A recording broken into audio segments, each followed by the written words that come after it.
안녕하세요. 이동섭 작가입니다. 안녕하세요. 남시장입니다. 저 오랜만이죠. 네, 오랜만입니다. 네, 장기 휴가 어떠셨습니까? 아, 제주도. 더 쉬고 싶습니다.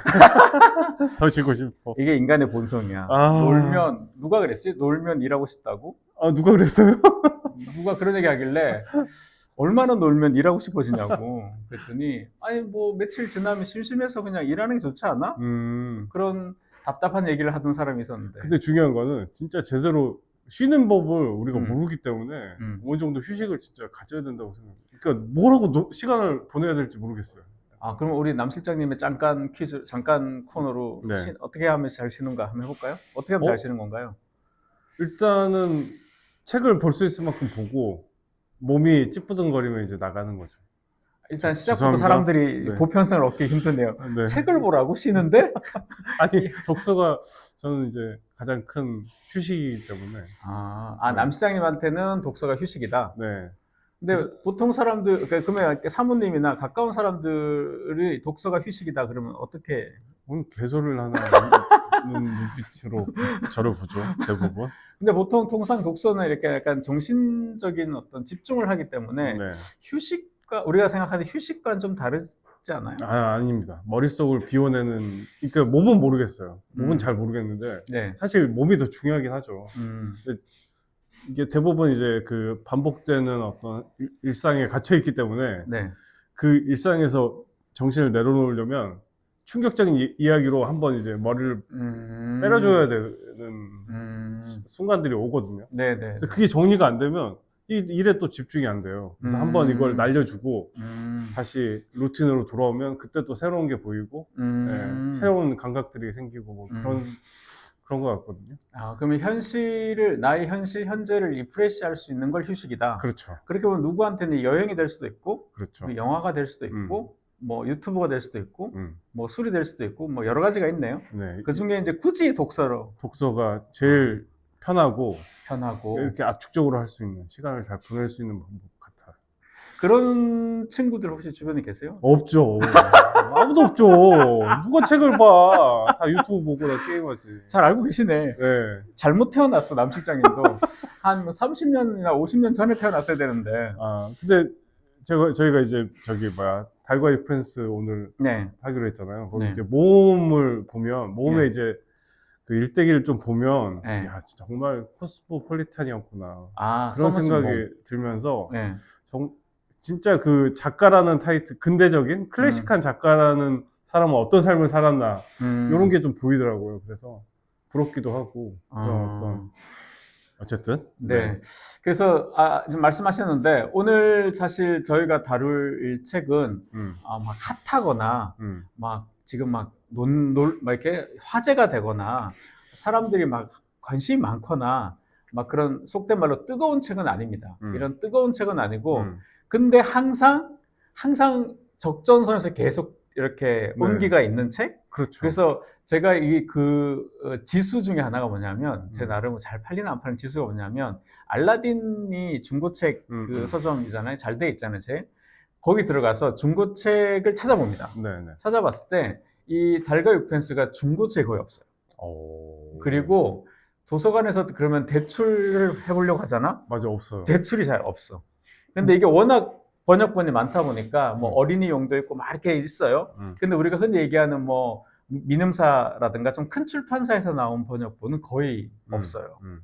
그래서 번역본 이게 중고도 없고 대출도 이렇게 잘 된다는 것은 그만큼 사람들이 많이 읽고 사면 안 판다는 거잖아요. 사면 안 판다. 여기에 물론 함정이 있죠.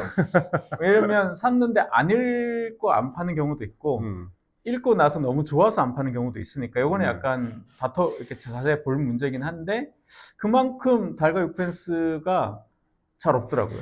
그리고 제가 빌려본 책에서는 제쇄가 무려 96쇄더라고요. 96쇄. 100쇄에 가까운. 제가 샀어요. 민음사 버전을 샀습니다. 그래요? 샀는데 마침내 2000년도에 1쇄가 나왔더라고요. 네네. 근데 2025년도에 100쇄를 찍었더라고요. 야, 대박이야.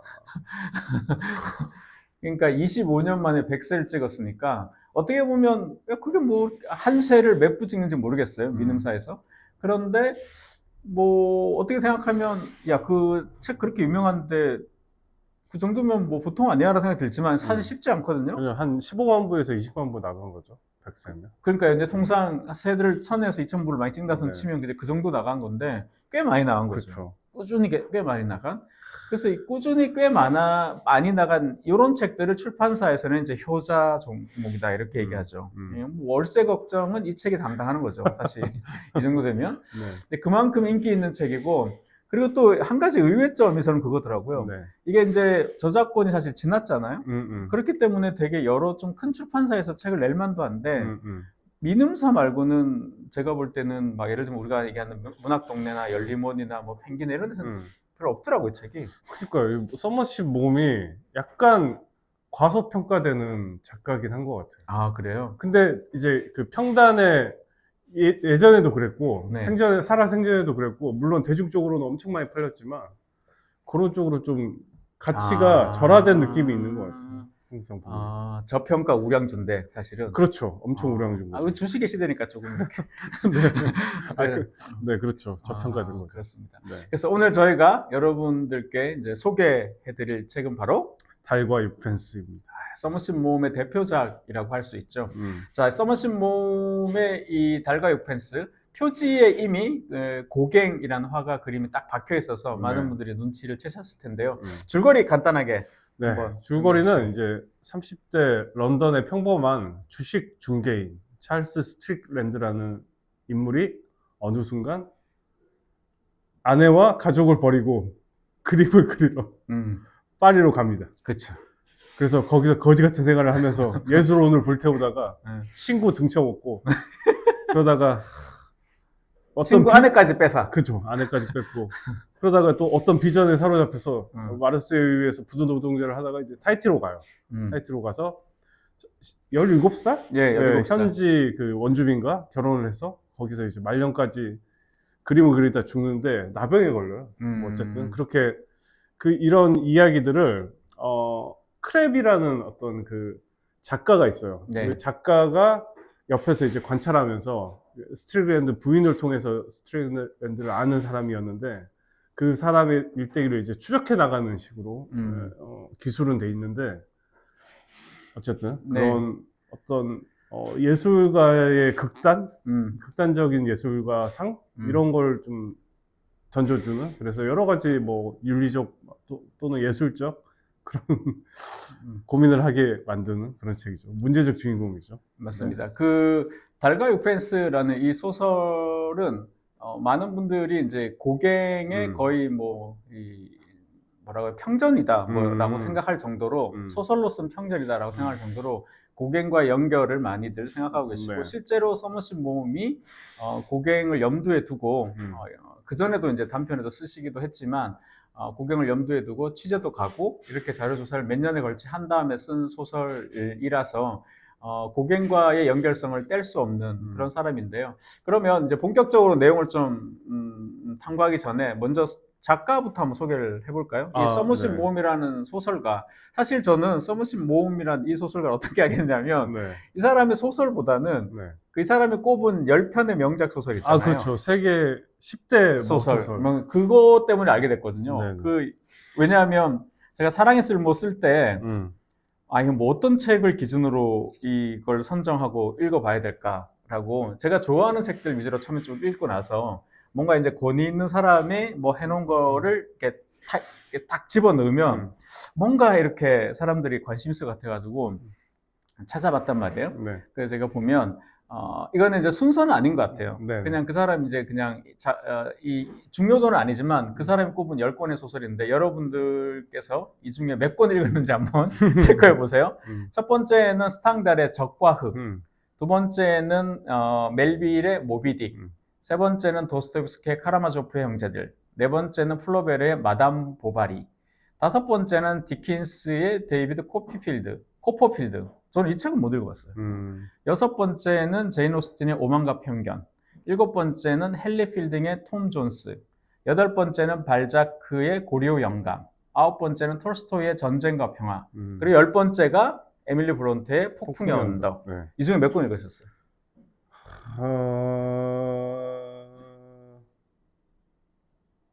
한 7권 정도 본 것 같은데요. 뭐뭐 안 읽으셨어요? 저도 톰 존스랑 데이비드 코퍼필드를 안 본 것 같아요.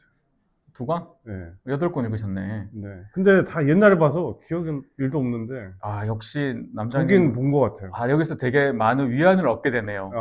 데이비드 코퍼필드와 톰 존스. 저도 처음 들어본 이름이거든요. 네, 책은 봤는데. 아, 책 이게 보셨어요? 너무 두꺼워가지고 티키스는 잘 안 읽히더라고요, 저는. 그래서 네. 뭐안 읽어봐서 안 읽어본 걸 떠나서 책 제목 자체가 처음이야. 아, 그래요? 처음 들어. 그래서 네, 2권 빼고 저는 카라마조프 형제들도 못 읽었습니다. 그것도 네. 사놓기만 하고 시작할 엄두가 안 나더라고요. 그러니까 이 책이 이제 그 미국 잡지사에서 의뢰를 해가지고 네, 몸이 이제 꼽아줬는데 네. 거기에 더 살을 붙여가지고 책이 한 권 나와 있어요. 아, 불멸의 고전들인가? 아, 그렇게 네네. 해서. 아, 써무신 뭐 본인이 쓴 네, 책이요? 본인이 쓴 책이 있는데 거의 뭐 저도 이제 살짝 넘겨봤는데 그 거의 짧은 평전 느낌으로 저자에 대한 설명이 어마어마하게 잘 돼 있어요. 그 책 괜찮겠다. 네, 그래서 재밌어요. 번역되어 재밌고, 있나요, 우리나라로? 네, 번역되어 있고 두께도 어느 정도 있는데 그 20세기 작가, 위대한 작가의 관점으로 쓴 그 평론이고 그다음에 그 책을 통해서 네. 그 모비딕이나 폭풍의 언덕 같은 책들이 재발굴됐죠. 아, 정말? 네, 그전에는 이제 그 나머지 책들은 워낙에 이제 대가들의 네. 작품이기 때문에 다들 알고 있었는데 모비딕 처음 들어봤는데 뭐야? 뭐 이런 식으로 해서 그 어떤 수면 아래에 있었던 책들을 고전의 경지로 끌어올린 그런 노력을 했던 거죠. 제가 아까 잠깐 말씀드린 것 중에 잘못된 게 있는 것 같아요. 네. 왜냐하면 네. 이분 1874년인가에 태어났거든요. 네네네. 근데 90세 사셨잖아요. 그렇죠. 1960년대 돌아가셨어. 어마어마하죠. 그럼 아직 저작권이 70년이 안 된 거에서 살아있나? 그때는 그럴 수도 있겠네요. 네, 저작권이 아직 살아있나 봐요. 그래서 30년대 아직 좀 더 살아남아서 이게 많이 안 나왔나 봐요. 그러니까 이 모험이랑 작가는 영국이 세계를 거의 호령할 시기에 그 19세기, 20세기를 두루 거쳤던 작가이고, 그 다음에 그 위대한 작가의 특징이 그런 거잖아요. 희곡도 쓰고 소설도 쓰고. 그치. 그런 게 있고, 그 다음에 다재다능하게. 어렸을 때 프랑스에서 태어났고 이제 영국으로 다시 갔다가 스페인 가고 독일 갔다가 또 스페인 가고 이런 식으로 온 유럽을 돌면서 또 스파이였기도 했어요. 맞아요. 네, 영국 정보부 거기에 관한 이제 책도 있는데, 그러면서 이 언어 구사력과 이제 세계 각지를 다 돌아다닌 어떤 그 경험들, 이런 것들이 다들 이제 소설에 녹아 있거든요. 거기에 더해서 이 사람이 동성애자였어. 정말요? 네. 그러니까 위장 결혼을 했다가 거의 이제 같이 살지도 않고 이혼을 하고 난 후에 자기의 그 비서와 같이 그 프랑스의 니스에서 살았더라고요. 그런 데서 이제, 왜냐면 그때 당시만 해도 그 오스카 와일드가 이제 그 동성애로 실형을 살았잖아요. 네. 그런 어떤 분위기 때문에 영국에서는 그 동성애자를 다 추방했거든요. 맞아요. 그래서 행복하게 살아가기 위해서 니스의 자유를 찾아서 웅장한 대저택을 지어놓고 거기서 이제 저술 활동 계속 하고 하는데, 그 와중에 그 비서와 함께 유럽을 계속 돌아다니는 거죠. 그러니까 굉장히 어떻게 방대한 어떤 경험이 축적되어 있는 그런 작가기도 하면서, 그 희곡으로 너무 많이 그 성공을 했기 때문에 평론가들이 어마어마하게 깠어요. 희곡을 깠다고요? 아니면 작가를 깠다고요? 그러니까 너무 대중적인 희곡을 썼다. 이런 식으로 대중적. 해서 영국 애들이 좀 꼬장꼬장 하잖아요. 사실 이제 써머신 모음 책도 굉장히 시니컬하거든요. 그러다 보니까 뭐라고 해야 되지? 그 당대에는 많이 팔렸기 때문에 대중들에게는 호응을 받았지만, 평론가들이나 어떤 그 동료 작가들이 볼 때는 되게 막 뭔가 배알이 꼴린 거죠. 그러니까 약간 하루키 느낌이에요.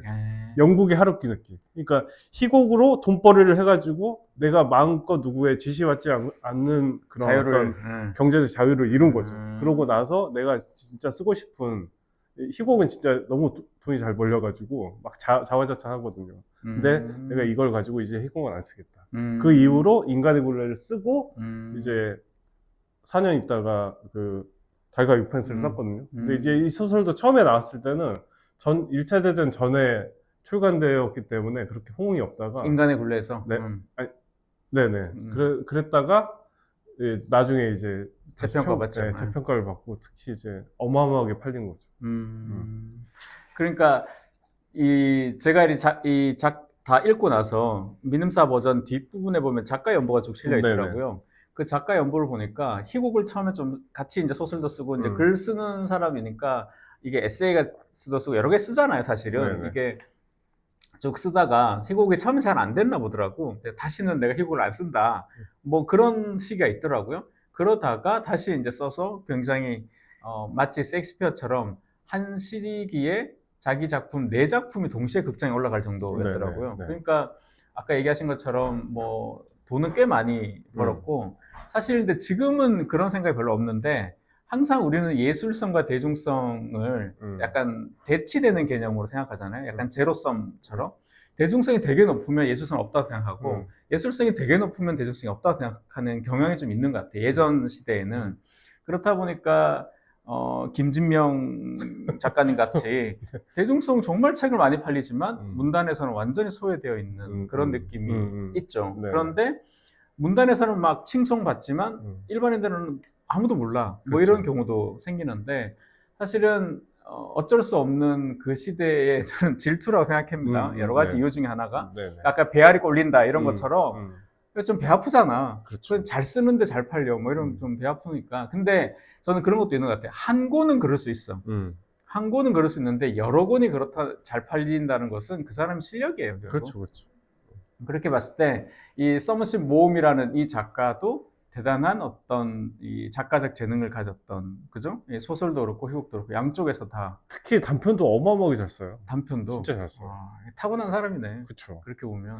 그리고 제가 이제 그 설명을 안 했는데 그 프랑스에서 태어났거든요. 근데 프랑스에서 태어났을 때 그 아버지가 그 대사관의 변호사였고 어머니가 되게 이제 나이 차이가 많이 나는 어머니였는데 그때 이제 사남 중에 막내였어요. 근데 이제 세 명이 다 영국 기숙학교를 다 보냈기 때문에 어린 시절에는 어머니의 사랑을 독차지했다가 어머니가 이제 폐병에 걸리는데 그때 이제 의사가 이상한 처방을 내려요.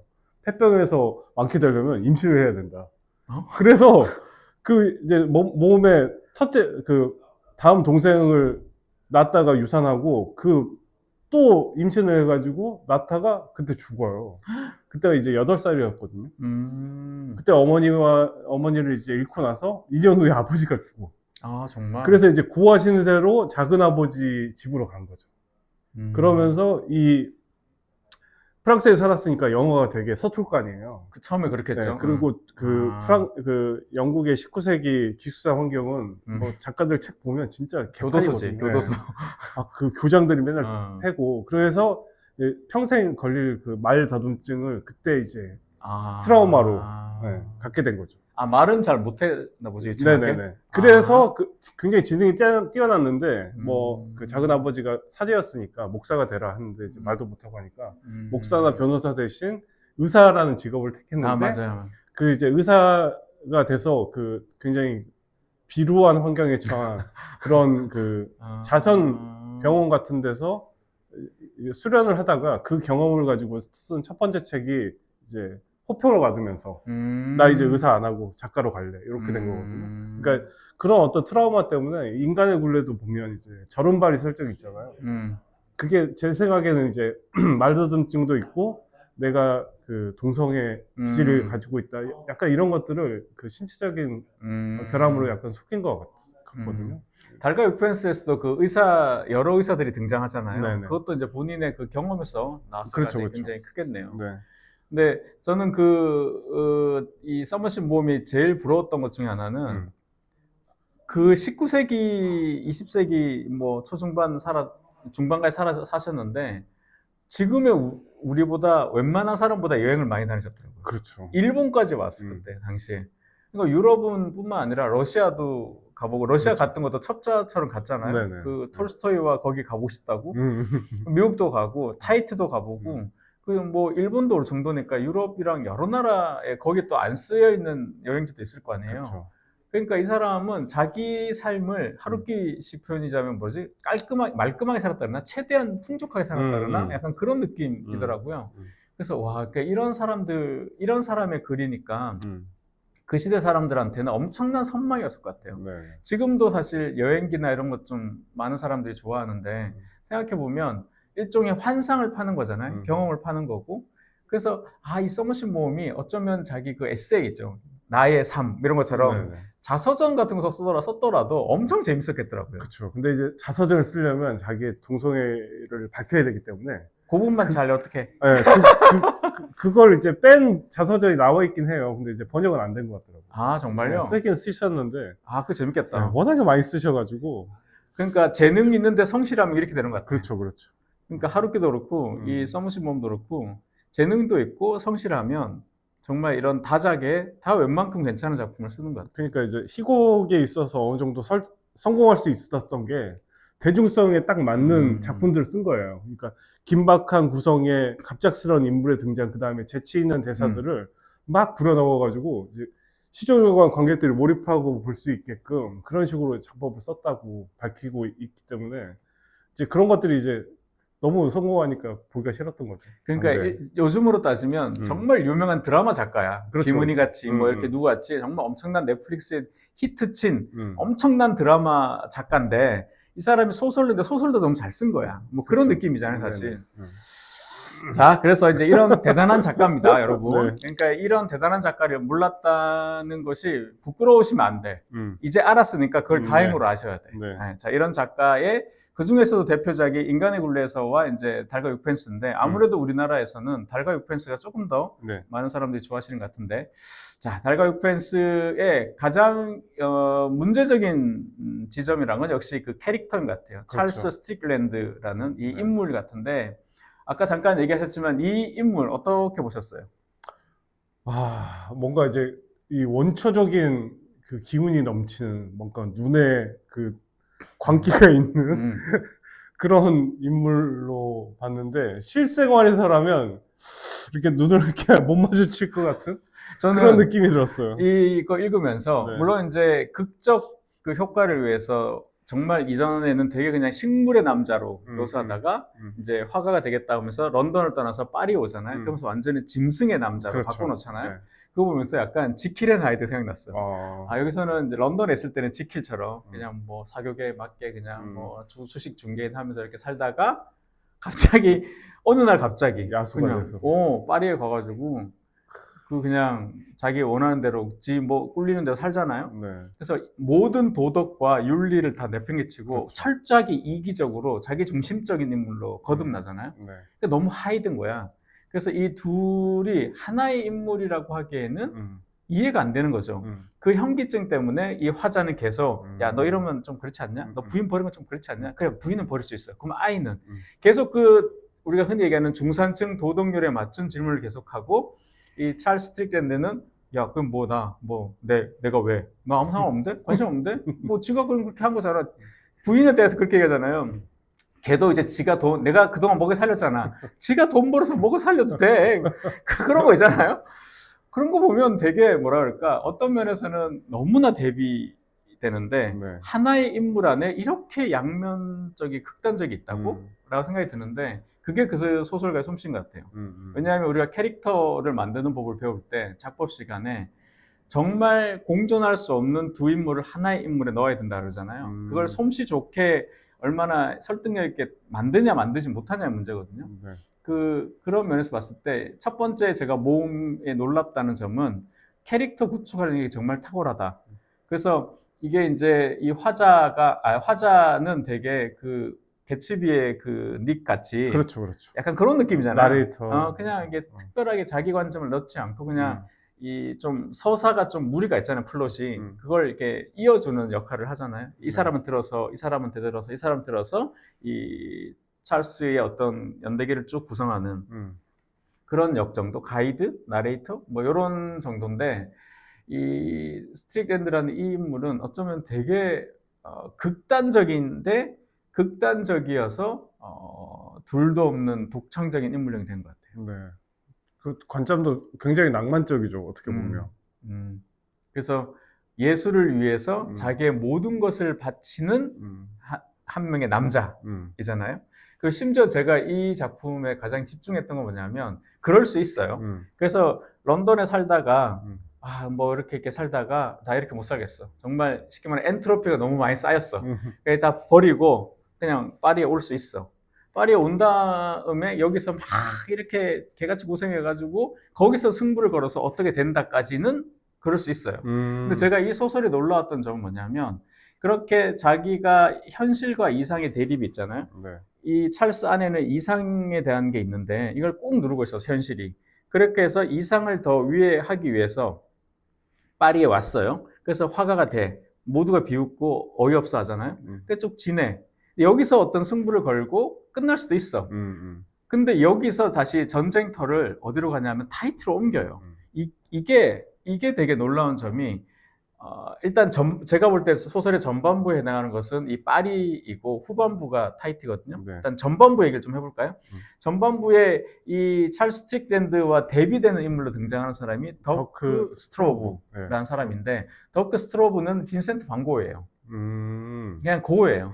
고흐에다가 툴루즈 로트렉이나 이런 몇몇의 사람을 더 집어넣었어요. 거기다가. 그래서 둘이 대비되게 만들어놨거든요. 네. 근데 이 민음사의 번역가 선생님께서는 그 고흐에 대한 그런 걸 잘 모르셨는지 해설이 안 쓰셨더라고요. 근데 이건 고흐예요. 왜냐하면 고흐가 실제로 고갱을 만나서 너무나 좋아했고, 그 얘기를 제가 이제 미술사 전공이니까 좀 더 보강해서 말씀드리자면, 이름 자체가 일단 네덜란드 이름이고, 그가 고향도 네덜란드로 가잖아요. 아버지 직업을 목수라고 되어 있어요. 근데 실제로 아버지는 목사였어요. 근데 예수가 원래 직업이 목수였잖아요. 네네. 그렇게 따지면 일부러 그렇게 바꾼 거예요. 목수로. 두 번째는 거기서 처음 만났을 때부터 빈센트 van 고흐는 폴 고갱을 위대한 선지자로 봤어요. 이 사람은 천재고 위대하다. 그래서 심지어 어떻게 얘기했냐면 당시 화가들이 만약에 친구예요. 그러면 그림을 1대1로 교환해요. 내 그림 한 점, 네 그림 한 점. 그러니까 크기가 비슷하면 네네. 하나씩 바꾸는 게 맞죠? 네네. 근데 고흐가 뭐라고 제안하냐면 내 그림 2점에 자네 그림 1점을 바꾸세. 이렇게 제안해요. 처음부터 자기는 고갱보다 이렇게 낫다. 고갱이 위대하다. 그래서 고갱의 천재성을 알아본 초기의 사람 중에 한 명이 고흐예요. 그 더 놀라운 건 뭐냐면 그 당시의 관점으로 봤을 때 고흐는 원래는 그 갤러리스트 출신이거든요. 그 갤러리에서 이제 그림 설명하고 그림 팔던 사람이에요. 그러니까 이런 사람이니까 그림 보는 눈은 진짜 좋았어요. 당대의 명작. 그리고 자기 동생인 테오가 이제 결국 갤러리스트가 되잖아요. 테오한테 인상파 그림을 사라고 얘기했던 사람이 누군가 하면 고흐예요. 그러니까 고흐가 그림 보는 눈은 진짜 좋았어요. 근데 그 사람이 그림은 그 당시에는 되게 쓸모없다고 평가받았거든요. 물론 이제 소설에서는 그 더크가 이제 이탈리아 그림을 그린 걸로, 고전주의 그림을 그린 걸로 묘사되지만 고흐는 그때는 고전주의 그림이라기보다는 이제 사실주의나 자연주의 그림을 그렸어요. 물론 그렇긴 하지만 이 고흐란 인물을 가지고 와서 좀 희화시키고 특히나 그 부인과 있죠. 이 부인은 고흐가 결혼할 뻔했던 가장 근사치의 여자가 누군가 하면 그 시엔이라는 여자가 있는데 이 여자가 네. 창녀 출신이에요. 창녀고 다른 남자의 아이를 임신한 상태로 겨울에 추운 거리를 헤매는 여자를 데려오거든요. 근데 소설에서는 이제 왕립 교사, 가정교사인데 임신해가지고 버려졌다 이렇게 됐잖아요. 그러니까 서머신 모음이 고흐를 대척점에 고흐와 고갱이라고 이렇게 묘사한 것 같아요. 그래서 이제 다만 전 처음에 고흐를 좋아하고 고갱을 싫어해요, 저는. 그래서 그림은 인정해요. 고갱 진짜 그림은 부정할 수가 없어요. 너무 잘 그려요. 근데 인간은 쓰레기에 가깝다 저는 생각하거든요. 그래서 고흐를 좋아하는 사람은 심정적으로 고갱을 좋아할 수가 없어요. 이게 감정이입이 되니까 아무래도. 그렇긴 하지만 이 서머신 모음이 고마운 점은 딱 하나야. 그 고흐로 묘사한 그 사람이 그래도 죽지 않고, 자살은 부인이 하잖아요. 죽지 않고 고향으로 네덜란드로 돌려보내는 그 설정 참 고맙더라고요.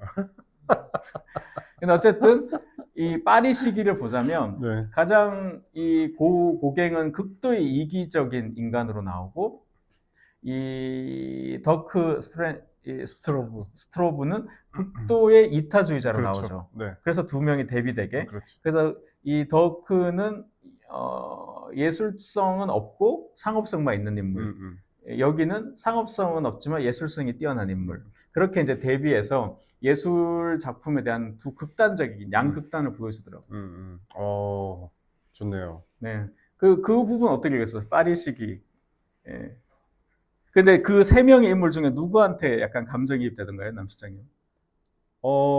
저는 그냥 그 전에 우리 떼레즈락 음. 했을 때 거기 이제 살인자 로랑이 네네. 그림을 그리잖아요. 네네. 근데 거의 미치기 직전에 그린 그림들을 에밀 졸라가 이제 묘사하죠. 묘사하는 장면이 되게 인상적이었거든요. 그런 걸 그리지 않았을까 그런 생각을 했던 것 같아요. 그런 이제 광기에 젖어가지고 예술에만 헌신하는 거의 보면 이제 완전히 거지처럼 막 빈대들 득실거리는 그런 침대에서 자고 맨날 이제 배고파가지고 뭐 눈에 이제 인광 서려가지고 그런 느낌인데 덕후는 굉장히 그러니까 어떤 그런 캐릭터가 있을 때 옆에서 꼭 도와주는 사람들 있잖아요. 네네, 조력자로. 조연으로. 그래서 그냥 그런 위치로만 딱 봤지 이렇게 생각은 안 해봤던 것 같아요. 그 대비되는 인간형이 중요한 게 예를 들면 찰스 스트릭랜드가 되게 막 예술원을 불태운다.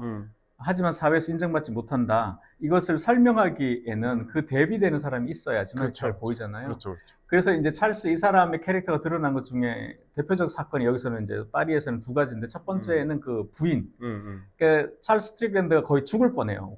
굶기도 하고 뭐 몸 상태도 안 좋고 뭐 독감 같은 거 걸려가지고 죽을 뻔한 거를 이 화자와 이 덕크가 찾아서 결국은 자기 덕크 집에 데려오죠. 네. 근데 부인이 되게 반대하잖아요. 네, 그렇죠. 절대 안 된다고.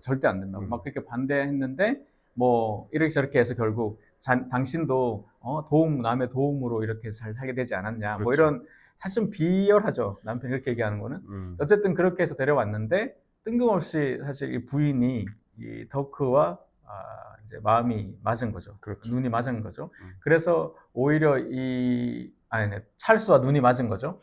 그래서 이제 쉽게 말하면 자기 부인이 자기 어떻게 보면 친구와 이제 바람이 나는 셈인 거죠. 얼마나 충격이겠어요. 그렇죠. 그랬더니 이 덕크의 그 이타주의 끝을 보여주는 사건이 그거죠. 내 부인이 그 찰스의 집에 가서는 못 살 것 같다. 그 더럽고 그런 곳에는 그냥 내가 나가겠다. 그렇죠. 니네 둘이 살아라 여기서. 맞아. 그렇게 되잖아요. 근데 화자는 너무 화가 나잖아요. 지금 이게 지금 봐도 제가 화가 나거든요. 이게 뭐 말도 안 되는. 그런데 그렇게 할 때도 찰스는 뻔뻔하게 약간 그래 뭐 그렇게 하잖아요. 근데 제가 그때 어떤 생각이 들었냐면 이게 약간 그런 느낌 들더라고요. 왜 그 인도의 거지 옛날에 인터뷰한 거 기억 혹시 하시는지 모르겠는데 네.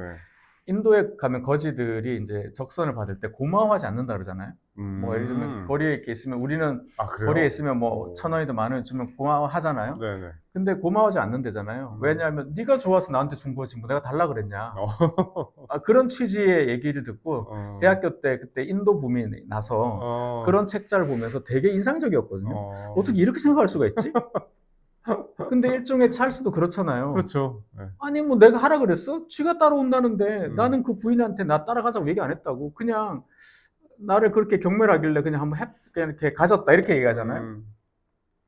근데 그러면서 그 얘기를 하잖아요. 두고두고 서머신 모험이 여성 비하 아니냐라는 논지가 나오게 된 대사 중에 하나가 여성은 자기를 괴롭힌 고통을 준 사람은 용서하지만 자기를 위해 희생한 사람은 용서하지 않는다. 그렇죠. 뭐 그런 논지 네네. 얘기를 하잖아요. 네네. 약간 여성 입장에서는 좀 기분 나쁠 수 있는, 자존심 상할 수 있는 얘기긴 한데, 어쨌든 그 찰스라는 사람이 그런 사람인 거죠. 네. 그 부인과 보면. 더 열받는 거는 이제 그거죠. 이제 누드 하나 그려놓고 이제 흥미가 떨어졌다고 그런 식으로 차는 그런 장면도 보면 철저히 그냥 도구로 이용한 거죠. 근데 이제 그런 여성 관련 뭐 윤리나 이런 것들은 또 100년 전 소설이다 보니까. 네네. 근데 그게 서머신 모험의 관점이 아니라 찰스라는 인물의 캐릭터를 구축하는데 그러면 일체의 도덕이나 뭐 윤리 의식이 없는 인물로 묘사하려다 보니 이제 그런 생각이 나왔던 것 같고요. 그렇게 보면 이제 첫 번째 인물이 이제 그 덕크와 이제 대비된다. 이게 제가 볼 땐 가장 중요한 이 파리 시기에서 예술. 근데 더 웃긴 거는 작품은 안 보여주잖아요. 네. 근데 그 그 찰스 스트릭랜드의 모든 작품, 소설에 묘사된 모든 작품은 다 고갱 작품이에요. 그래서 그 작품에 대한 묘사나 비평은 서머신 모험이 생각하는 고갱의 작품인가 봐요. 뭐 묘사들은 다 고갱 거예요. 네. 그리고 두 번째 제가 인상적인 것은 그럼에도 불구하고 찰스 스트릭랜드가 이제 캐릭터를 보여주는, 그러니까 보통 우리가 갖고 있는 일반인이 갖고 있는 도덕의식 같은 게 하나도 없다. 두 번째는 승부욕을 보여주는 그 체스 게임이에요. 그 사람이 어떤 거에도 별로 동요가 없는데 인간적인 감정이나 체스를 지면 인간적으로 되게 드러나는 거야. 그게 분노나 이런 게. 그러니까 승부에 굉장히 강한 인물. 그러니까 그게 사실은 고갱에 굉장히 근접한 묘사거든요. 고갱은 진짜 비열한 인간이었어요. 여러 사연이랑 보면 굉장히 비열한 인간인데 그럼에도 그 끊임없이 남의 호의나 이런 것들을 잘 이용하는 사람이에요. 좋게 말하자면 되게 뻔뻔하고 그러니까 예를 들면 그 얘기만 하고 이제 넘어갈 텐데요. 그 실제 사건에서 그 고흐랑 그 고갱이 같이 남프랑스에 같이 살게 되거든요. 네네. 그 산 이유가 뭐냐면 고갱이 돈이 없었어요. 하나도. 근데 고흐가 고갱을 되게 좋아하는 걸 알고 본인이 알고 자기 동생인 테오 있어요. 테오가 당시에는 이제 이 인상파 그림을 사주는 사람이었거든요. 그러니까 이 사람은 돈줄이야. 그리고 동생인 테오가 형의 말에는 꼼짝 못한다는 걸 알고 있었어요. 그리고 그 형이 자기를 좋아하는 것도 알고 있었어. 그래서 이제 고우가 테오를 통해서 이제 내가 고갱이랑 같이 지내면 어떻겠냐 남프랑스에 이렇게 제안을 이제 하게 했단 말이야. 그 제안을 받아들인 이유는 고갱은 테오가 이제 정기적으로 돈을 주겠다, 지원하겠다, 생활비 해결되겠다, 뭐 여러 가지 그런 것도 해서 저 고우 같은 애는 별로야. 뭐 그림도 별로고 뭐 저는 별로야. 마지막까지도 인정 안 했어요. 뭐 제가 뭐라고 아무것도 아니야 쟤는. 그런데 제 동생을 내가 잡아야 돼. 그리고 제 동생은 바보같이 형한테 꼼짝 못해. 그러니까 내가 저 동생 때문에 고우를 이용한 거예요, 사실은. 철저하게 그 형제를. 그래서 고우가 뜨고 나서 고우 그 귓불 사건 있잖아요. 귓불 자른 거는 고갱 때문이라고 알려져 있지만 전혀 사실이 아닙니다. 고갱은 고우 그림에 그렇게 영향을 끼친 게 없어요. 고우가 귓불을 자른 것은 사실은 테오와 관련되어 있어요. 그게 더 가능성이 높거든요. 그에 관한 자세한 책은 제 책 그림과 미술사를 사보시면 잘 써놨습니다. 어쨌든 그렇게 됐는데 이 고갱으로 묘사되는 이 찰스 스트릭랜드의 승부욕과 어떤 인간이 가져야 되는, 당연히 가져야 되는 그 모든 것을 갖지 않은. 근데 그러면 왜 그런가 하면 아름다움을 봤다라는 거예요. 이 덕후도 굴복하고 나중에 많은 사람들이 굴복하게 되는 이유는 뭐냐면 그 인간은 쓰레기야. 그런데 그림만 인정하지. 이렇게 되잖아요. 그 이유가 그 그림이 그 당시 어떤 화가도 그리지 않는 어떤 원초적인 아름다움을 담고 있다. 여기에 맞춰져 있거든요. 그래서 아름다움을 위해서는 자기 몸 자체는 다 그냥 버린다. 그래서 더크 스트로브도 이런 생각해보면 그 사람 참 불쌍한 사람이야 라고 얘기하잖아요. 네네. 그게 굉장히 종교적인 얘기처럼 들리더라고요. 하나님을 만나서 어쩔 수 없이 고행을 하는 성직자가 되어야만 돼. 얼마나 불쌍해. 뭐 약간 이런 느낌으로 이제 묘사가 되어 있더라고요. 그래서 전반부에 이제 그렇고 후반부는 사실 막사이를 통해서 이제 타히티에 가잖아요. 네네. 타히티에 간다는 것은 완전히 이제 물질 세계를 떠나서 정신으로 간다. 그래서 제목이 달과 육펜스잖아요. 그거 아셨어요? 왜 달과 육펜스인지? 네, 그게 이제 인간의 굴레에서를 비평한 평론가가 야 이거 너 달 때문에 달만 보느라고 저 바닥에 떨어져 있는 동전 못 보는 거 아니냐라고 썼는데 모험이 그러면 동전을 줍기 위해서 우리가 숙이는 순간 달을 못 보게 된다. 요런 이제 반발심으로 얼마나 열받았겠어. 이걸로 내가 소설 쓴다. 너를 내가 박제해버리마.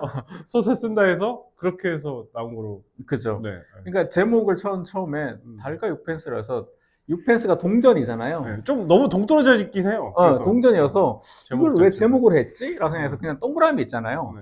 둘 다 동그라미니까 뭐 그런 얘기인가? 뭐 달을 사는 얘기는 아닐 거고 그게 저게 무슨 얘기인가 싶어서 잘 몰랐어요. 근데 소설 내용 어디에도 그 제목 내용이 없더라고요. 없어요. 그래서 보고 나서 소설 읽고 나서 이렇게 생각해 봤어요. 왜 이게 달과 육펜스일까 생각했는데 그 동그라미 말고 달이니까 뭔가 현실이 아닌 그 돈은 현실. 뭐 약간 그런 거에서 이제 유추가 됐는데 얘기하신 것처럼 뒤에 보니까 딱 그렇게 해설에 나와 있더라고요. 네네.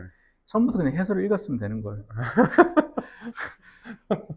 근데 그 타이티로 간 게 결국 6펜스로 대표되는 그냥 물질, 현실을 네. 완전히 버리고 이상, 정신으로 가겠다. 네. 그게 이제 드러나는 게 사실 타이티로 간 것이고, 이 고갱의 신화가 완성된 것도 타이티거든요. 타이티를 안 갔으면, 마르티니크나 타이티 이렇게 남태평양으로 안 갔으면 사실 고갱의 신화는 완성되지 않았을 거예요.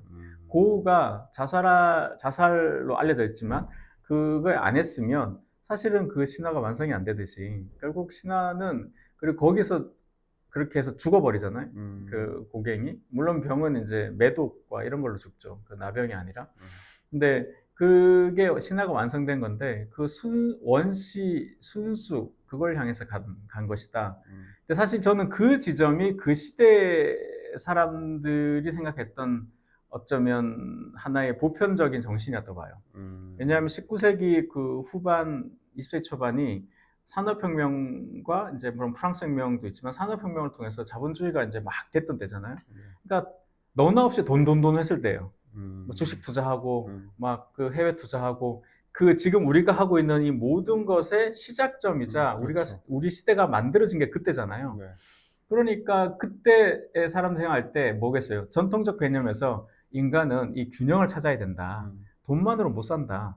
그런 생각을 했을 거예요. 그런데 어때? 인간은 모순 존재잖아요. 알겠는데 난 돈이 좋아.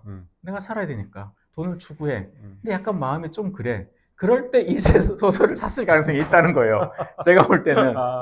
지금 여러분 우리 시대도 그렇잖아요. 뭐 자본주의고 뭐 AI고 이런 얘기 하잖아요. 그리고 막 그러면 어때요? AI 막 이렇게 얘기하면 어떤 생각이 들어요? 기계가 뭐 다 하고 인간을 대체하고 뭐 AI가 없앨 미래의 인간의 직업이 어쩌고 막 얘기 하잖아요. 네. 그거 좀 불안하잖아요. 그러면 어떻게 돼? 인간의 마음은 자꾸 아날로그로 가. 필름 카메라도 하고 뭐 그런 거 있잖아요. 자꾸 이제 그렇게 해서 약간 인간이 균형을 이루려고 하잖아요. 근데 그런 거에 19세기 후반, 20세기 초반 버전인 것 같다. 그래서 물질화된 주식 중개인, 자본주의 맨 앞에 있잖아요. 주식 중개인이라는 게. 물질주의의 끝에 있던 사람이 이 모든 걸 버리고 정신을 찾아서 타이티로 간다. 원시로 간다. 이게 유럽 남자 백인들의 아주 얄팍한 낭만적 관점이었죠. 원시에 대해서. 근데 피카소 같은 애들은 그 아프리카 조각 사가지고 모으고 그때 그랬을 때예요. 네. 다 뭐 모딜리아니도 그렇고 그게 20세기 초반에 그러면서 엄청난 유행이 되거든요. 아프리카 조각들이. 그러면서 나중에 큐비즘으로도 나오는데 그거 있을 때 고갱은 이미 가가지고 살았잖아요. 그러면서 고갱이 재평가받는 가장 큰 이유 중에 하나거든요.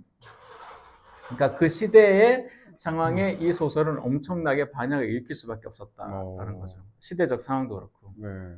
저는 이 소설에서 다룬 고갱은 되게 과장되고 신화화된 고갱처럼 읽혔거든요. 실제로 그렇죠. 그게 아니었고 이제 우리 작가님 설명을 들으니까 확 와닿네요. 그런 배경이 있었구나. 그래서 그 고갱이란 인물은 뭐 역사적인 인물은 원래 항상 두 번 평가받잖아요. 네네. 당대 한 번, 후대 네. 한 번 네네. 받는데 고갱의 평가는 당대 이미 좋아졌어요. 사실 후반부에 가서는. 하지만 그 전에 비해 좋았지 지금과 비교하면 뭐 어이없는 정도였는데 그래서 제가 책점을 기억이 안 나는데 어떤 소설에서 읽었는데 그래서 그 나중에 어떤 화자들이 고갱의 그걸 찾으러 타이티로 막 가요. 그 사람이 썼던. 네. 근데 그 추장 같은 사람이 네. 그렇게 얘기하거든요. 이게 너무 은혜를 베풀어 계속. 그 줄 반스였나? 뭐 줄리안 반스 소설에 나오나? 네. 그래서 막 이렇게 해서 갔단 말이야. 가서 있는데 나는 그 고갱 작품을 돈으로 하려는 사람은 아니야. 했는데 그 지역 사람한테 계속 이렇게 뭐 베풀었단 말이야. 담배도 네네. 주고 뭐 했더니 내가 떠나기 전에 보면 이 소설에도 나오지만 타이티 사람들은 떠나기 전에 항상 선물을 엄청 준대요. 네네. 그래서 그 부족장 같은 사람이 선물을 보내왔어요. 이렇게 소쿠리 같은 거 담아가지고. 근데 보니까 이 그림이 놀라운 그림이 이게 소쿠리에 싸져 있는 거야. 그 그림 뭐냐고 했더니 그 뭐 예전에 누가 그려놓고 간 그림인데 그거 뭐 대단한 거야? 했더니 그게 고갱 거였던 거야. 어. 그랬더니 이 남자가 위선적인 남자였던 거야. 아, 나는 고갱 그림 뭐 이런 게 아니라고 했는데, 아, 그거 좀 더 있냐고. 그랬더니, 그거 좀 더 있지. 그래서 이제 뭐 했더니, 아, 선물로 그냥 이건 주는 거라고. 했더니, 아, 이건 선물로 받을 수 없는 귀한 거라면서. 그래서, 아, 그냥 선물이 있는데? 이랬더니, 예를 들면 자기가한테 20만 프랑이 있었다 쳐요. 이 네. 사람한테. 네. 그러면, 아, 내가 그거 다 나한테 팔 수 있냐? 네.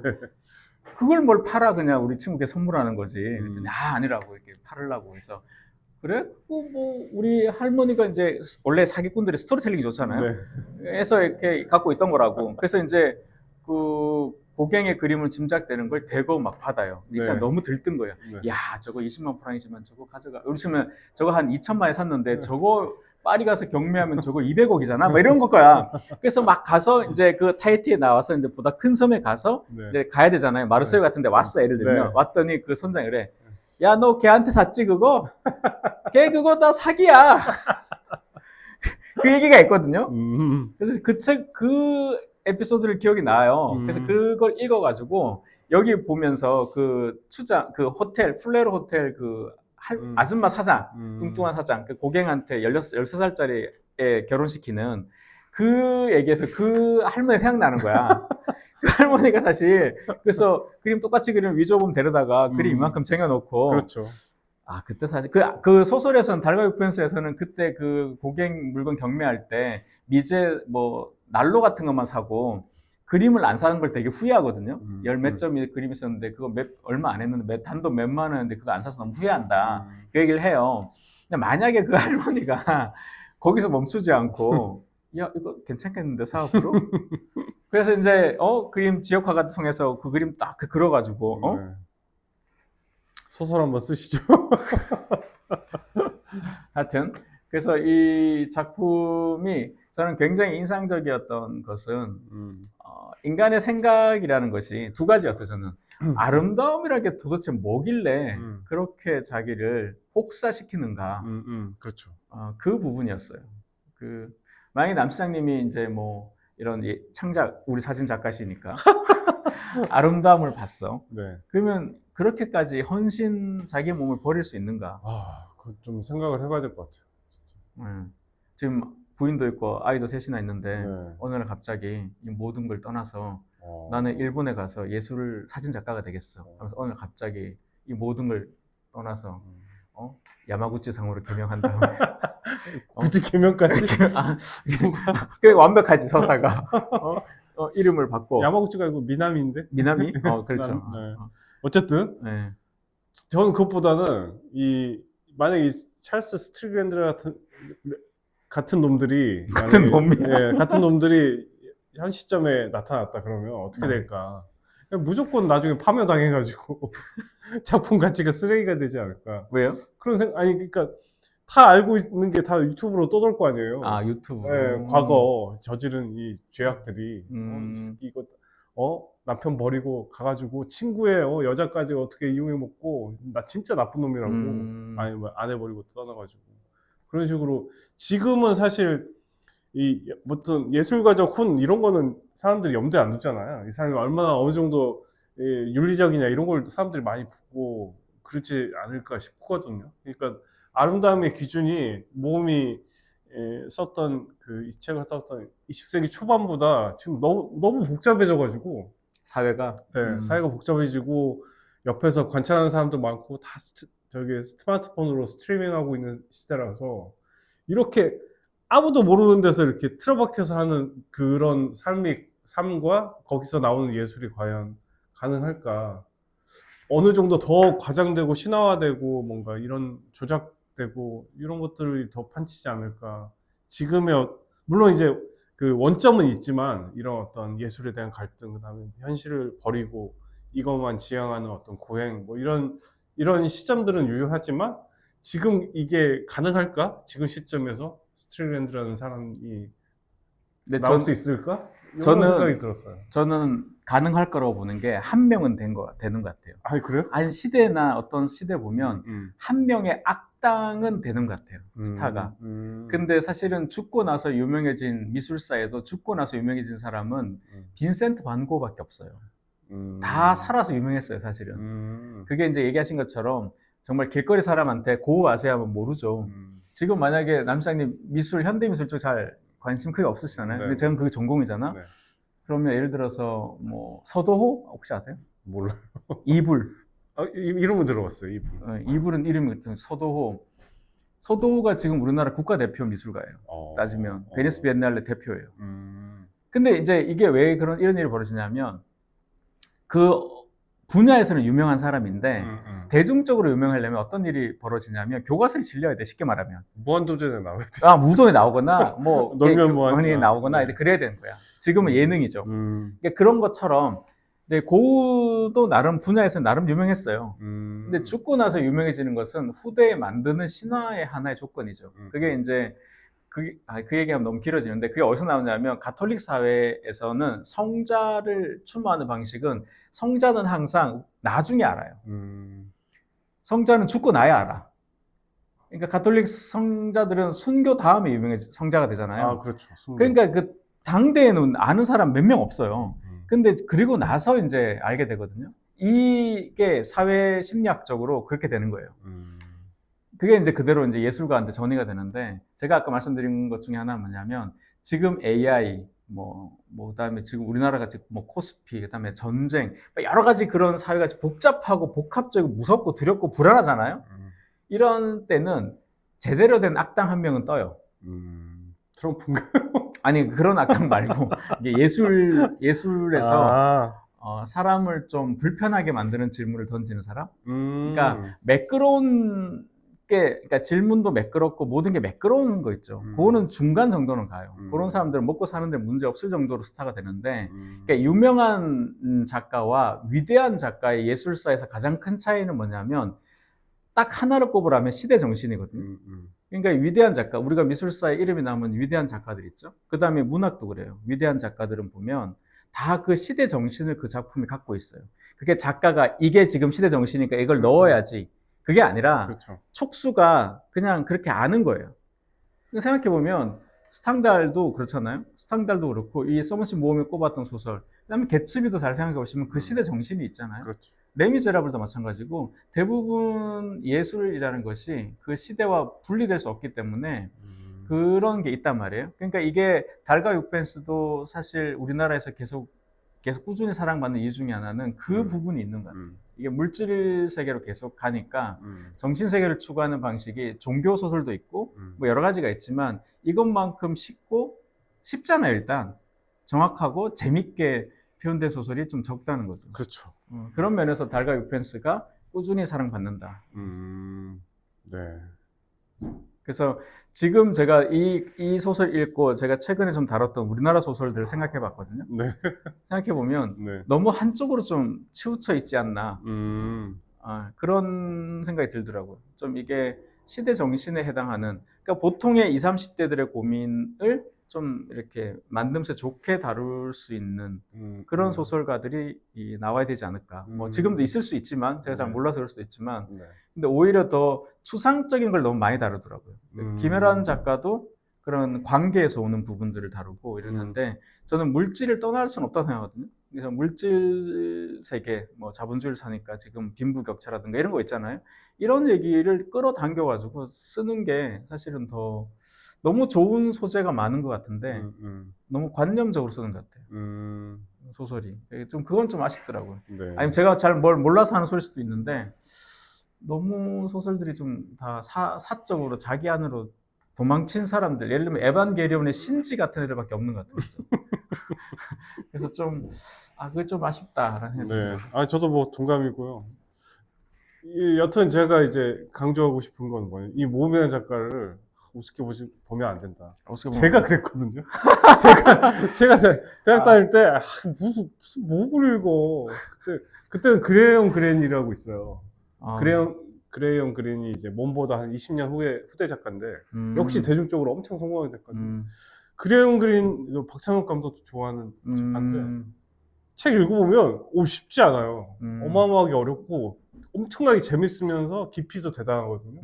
그래서 그레용 그린의 하위 호환이다 혼자 이렇게 생각하고 있다가 막 몸은 이렇게 했는데 제가 이제 그 인생의 굴레에서 달과 육펜스 이런 걸 뭐 한 5, 6년 전에 다시 봤어요. 그때는 이제 제대로 보지도 않았지 처음에는. 그럴 때 이제 뭐를 탁 치는 게 있는 거예요. 와 이렇게 쉽고 이렇게 평이한 문체로 이렇게 전달력이 좋게 쓸 수 있나.